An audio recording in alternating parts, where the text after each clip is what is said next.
का प्रतिरोध और निर्भरता। चालक का प्रतिरोध किसे कहेंगे और प्रतिरोध किन पर निर्भर रहता है? चालक का प्रतिरोध और निर्भरता और निर्भरता। चालक का प्रतिरोध किसे कहते हैं और किस पर निर्भर रहता है? प्रतिरोध का मतलब आपको कैसे धारा के मार्ग में डाली हुई रुकावट को हम क्या कहेंगे? प्रतिरोध कहते हैं। लेकिन प्रतिरोध किस किस आधार पर निर्भर रहता है? तो आप बताओगे किसी धारा के मार्ग में आने वाली बाधा को हम प्रतिरोध कहते हैं। किसी धारा के मार्ग में आने वाली बाधा को हम प्रतिरोध कहते हैं। किसी धारा के मार्ग में आने वाली रुकावट को प्रतिरोध कहते हैं।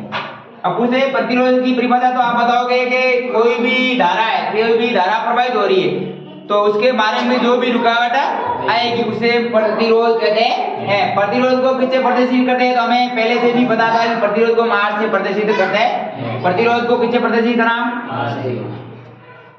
प्रतिरोध का प्रदर्शन। तो प्रतिरोध को प्रदर्शित किससे किया जाता है? आर से। और प्रतिरोध का मात्रक पूछे तो मात्रक भी हमने पहले से भी पढ़ रखा है कि मात्रक प्रतिरोध का होता है ओम होता है। क्या होता है? ओम होता है।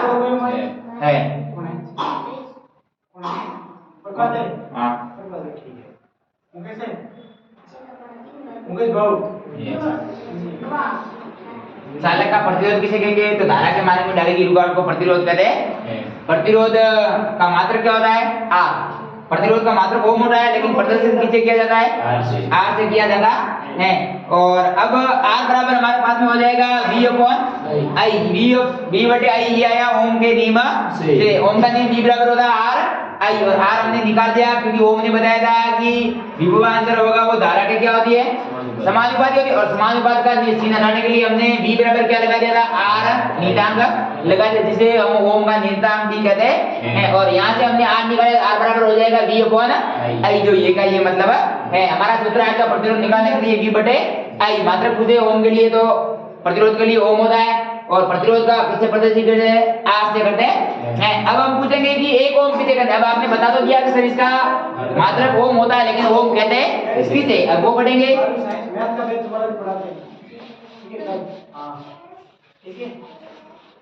कल से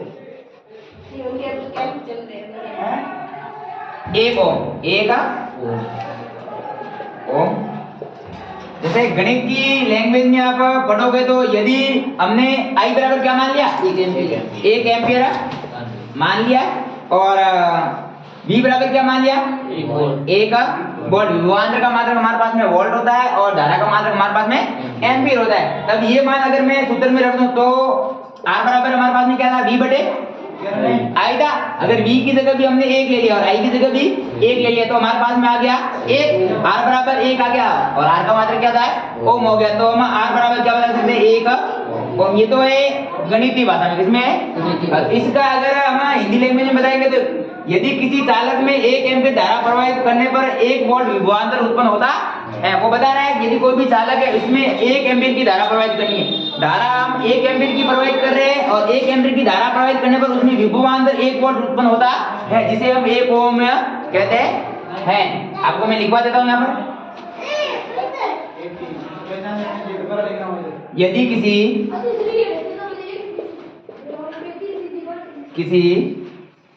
चालक में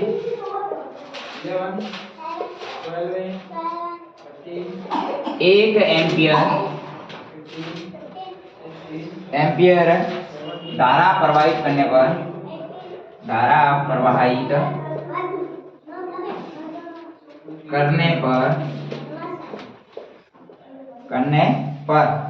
1 वोल्ट विभवांतर उत्पन्न होता है। 1 वोल्ट विभवांतर उत्पन्न हो तो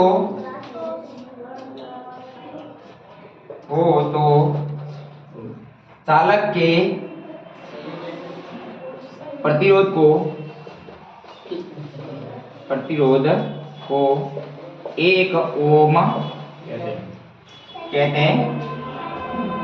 परिभाषा हमारे पास में है कि यदि किसी चालक में 1 एम्पीयर प्रवाहित हो रहा है, यदि किसी चालक में 1 एम्पीयर प्रवाहित हो रहा है, धारा प्रवाहित हो रही है, तो उसमें विभवांतर हमारे पास में 1 वोल्ट उत्पन्न होता है, जिसे हम 1 ओम कहते हैं। और गणित की भाषा में आप सूत्र से इसे निकाल सकते हैं। फिर आता है कि प्रतिरोध किन कारकों पर निर्भर करता है। तो प्रतिरोध के लिए कौन कौन से कारक है वो भी हम बताएंगे। नीचे लिख देंगे कि प्रतिरोध निम्न कारकों पर निर्भर करता है। प्रतिरोध निम्न कारकों पर निर्भर करता है।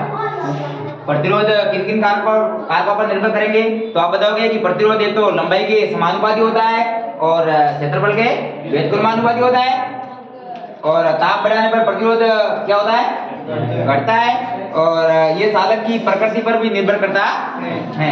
तो मैं आपको चारों बता देता हूँ। पहला है कि ये चालक के लंबाई के क्या होता है, समानुपाती। प्रतिरोध होगा वो चालक के लंबाई के समानुपाती होता है। ये चालक के लंबाई के समानुपाती होता।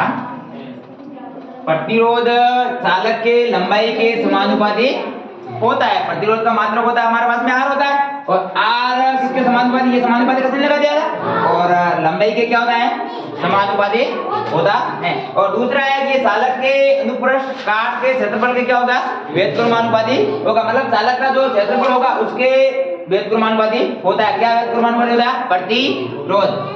2 नंबर लिख लेंगे। ये चालक के अनुप्रस्थ काट के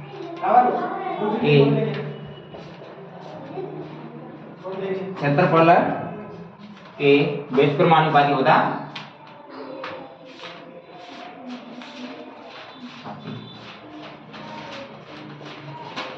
2 नंबर हमारे पास में ये प्रतिरोध किन पर निर्भर करेगा। पहला तो हमने बता दिया कि R समानुपाती L हो जाएगा। दूसरा बताया है कि चालक के अनुप्रस्थ काट के क्या होगा, क्षेत्रफल के व्युत्क्रमानुपाती होता है। मतलब हमारे पास में प्रतिरोध R है और समानुपाती ये लिख देना। अगर क्षेत्रफल का उल्टा करना, क्षेत्रफल हमारे पास A होता है और व्युत्क्रमानुपाती का मतलब उल्टा होता है, तो 1/A हो जाएगा। तो R व्युत्क्रमानुपाती हो गया 1/A के हो गया।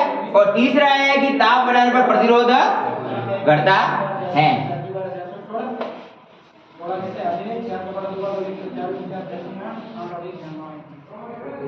3 नंबर है ताप बढ़ाने पर प्रतिरोध घटता। और तीसरा हमारे पास में है कि किन पर निर्भर करेगा, तो ताप बढ़ाओगे जैसे जैसे ताप बढ़ता जाएगा वैसे वैसे प्रतिरोध घटता जाएगा। और 4 नंबर है कि ये चालक की प्रकृति पर निर्भर करता। 4 नंबर है कि प्रतिरोध किन पर निर्भर करेगा, तो चालक की प्रकृति पर भी निर्भर करेगा कि चालक की प्रकृति भाई कैसी है। पहला है प्रतिरोध किन पर निर्भर करेगा, तो आप बताओगे 1 नंबर में बताओगे कि प्रतिरोध होता है वो लंबाई के समानुपाती होता है। दूसरा है कि प्रतिरोध होता है वो क्षेत्रफल के व्युत्क्रमानुपाती होता है। 3 नंबर है कि ताप बढ़ाने पर प्रतिरोध घटता। और 4 नंबर हमने ये लिखा है कि प्रतिरोध उसकी प्रकृति पर निर्भर करता है। बस